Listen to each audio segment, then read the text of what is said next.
Hello, everyone, and welcome back to my YouTube channel. My name is Raidra. Welcome. Um, I normally don't make videos of talking about this, but as you can see, I'm watching this video. I'm going to watch this video, but before I watch it, um, I just think that this is all wrong. We cannot trust these stores of income for the games. This is not the amount that they're making. This is not. Absolutely not. So let me, oh my God, I don't like watching the video of big streamers. I don't like watching videos that is from someone big. But, oh my God, let me just see what he can say, what he's saying, and see if I can add up anything to it. And let me think. Let's just see. The September revenue numbers are out on Sensor Tower, with many titles across the board like Love and Deep Space and Honkai Star Rail taking the top spots. We're seeing steady levels of growth from the prior month's numbers, with other titles like Zenless Zone Zero and Genshin Impact rising by a few million in global sales. Wuthering Waves, on the other hand, saw another drop in revenue heading into October, and with the 50% drop overall and only $2 million recorded in revenue across CN, there are quite a few players who are starting to feel a bit of concern. When we consider the huge amount of hype heading into 1.3, How would you be concerned with that many money, with that much money?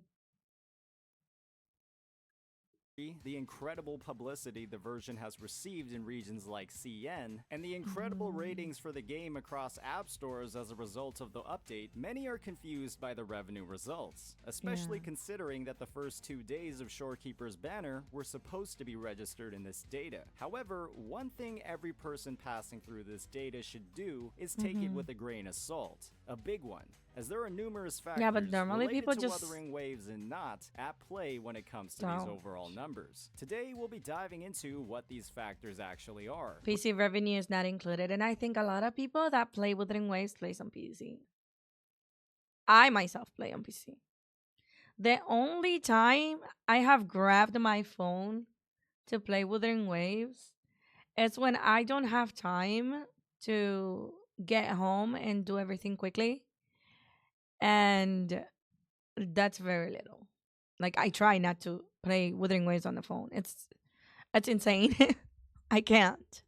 Breaking down the conditions leading up to WuWa's version 1.3, where you should have a bit of skepticism when it comes to Sensor Tower's numbers, and from there, what we can expect from Wuthering Waves as it moves forward. This game, for a lot of players, is a lot more enjoyable on the PC, and when a platform only accounts for data from mobile, it's not telling the whole story. As always, if you enjoyed this content, please hit that like and subscribe button. When it comes to September revenue, players should recognize the road WuWa traveled leading up to version 1.3.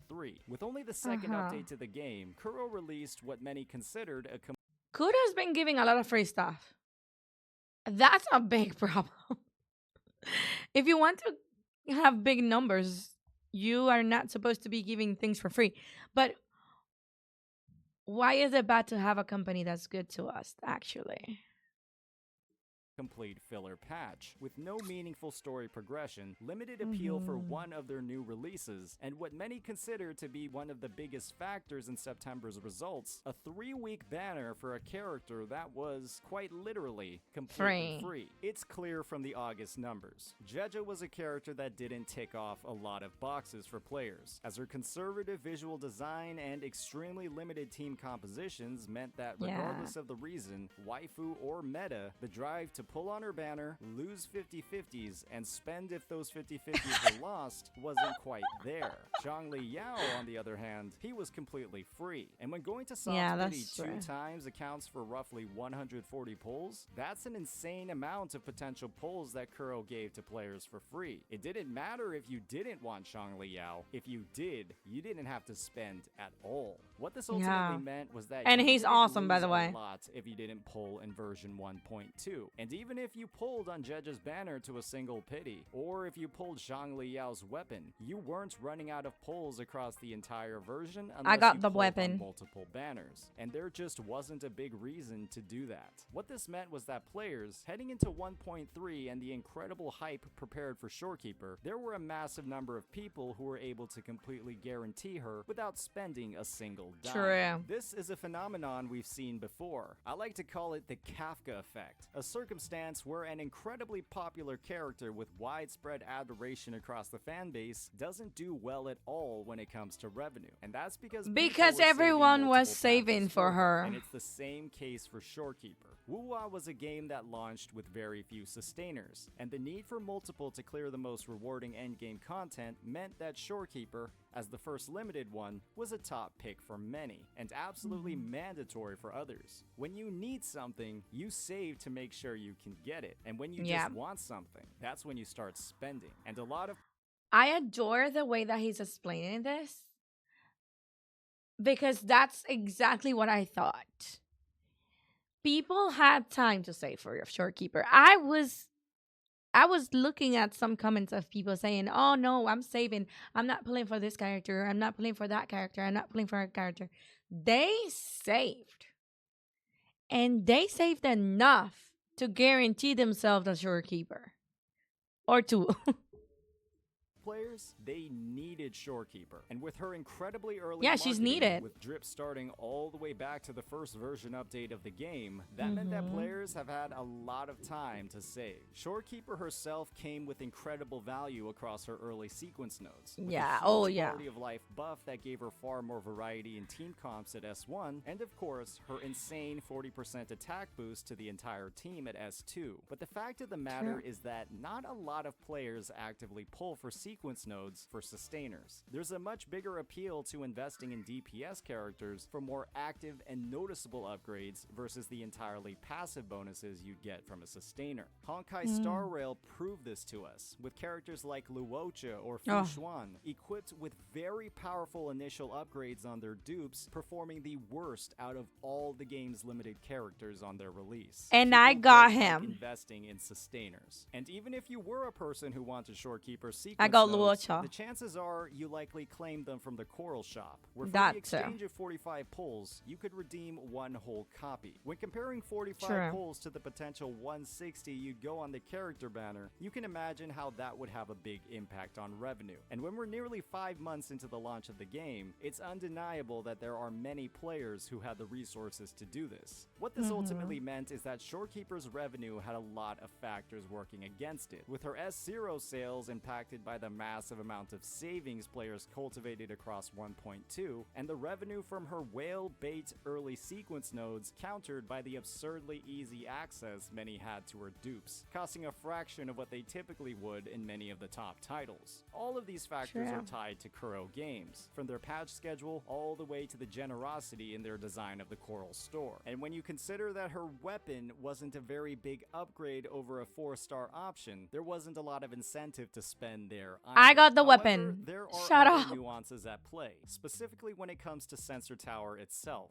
Sensor Tower only looks at mobile sales, and Wuthering Waves is a game, due to a poor initial mobile reception, fast-paced combat, and oftentimes difficult to handle camera controls, it doesn't have a huge mobile player base. With the release of controller support on all platforms, new in version 1.3, this is something we can expect to change, but it's still a large obstacle to get through. What this means is that there are a lot more players engaging with the game on PC, and one thing we've learned from the past few months is that PC gaming in CN is on the rise, specifically due to the release of Black Myth Wukong. That rise in PC gaming and Wuthering Waves' dramatically improved experience on that platform isn't accounted for at all in this revenue data. That's a huge part of the player base that's getting ignored, and there are some massive benefits to PC sales. That's because app stores, be it Apple or Google or third party, take a massive cut from any revenue generated on their platform. Oh, yeah. That percentage share is significantly lower when it comes to PC. Players make direct transactions with Kuro Games, and as a result, Kuro's slice of the pie is significantly higher. While we have absolutely no recorded data of PC I did revenue, not when we know factor that in the rise of part. PC So every time I spend on the game, it goes directly to their pockets. I did not know that part of it. Oh my god. I was like, gaming and I even thought, oh, maybe it's better if I buy it if I spend on the phone than if I spend it on the PC. But it is not. Okay.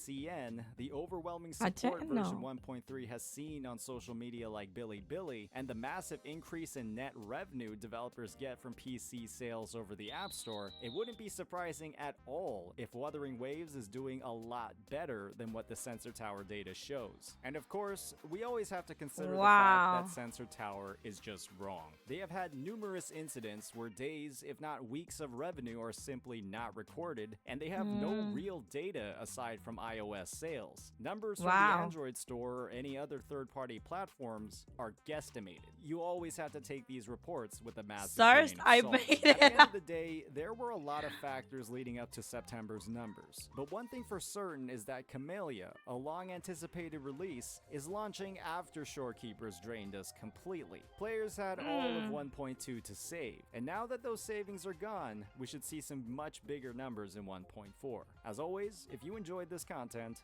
please hit that like and subscribe button. Yeah, but even though people had enough for Shorekeeper, they probably actually have enough for Camellia as well.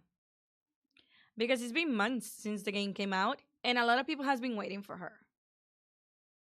Eh, eh, I'm telling you, people have enough to pull for her.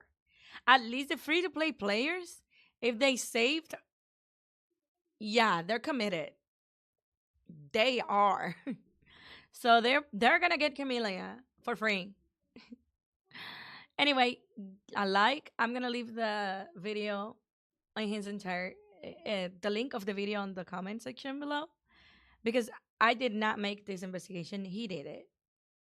So if you are watching me right now and you haven't watched him, go to his channel and sub to him and give him a like. Okay? Bye.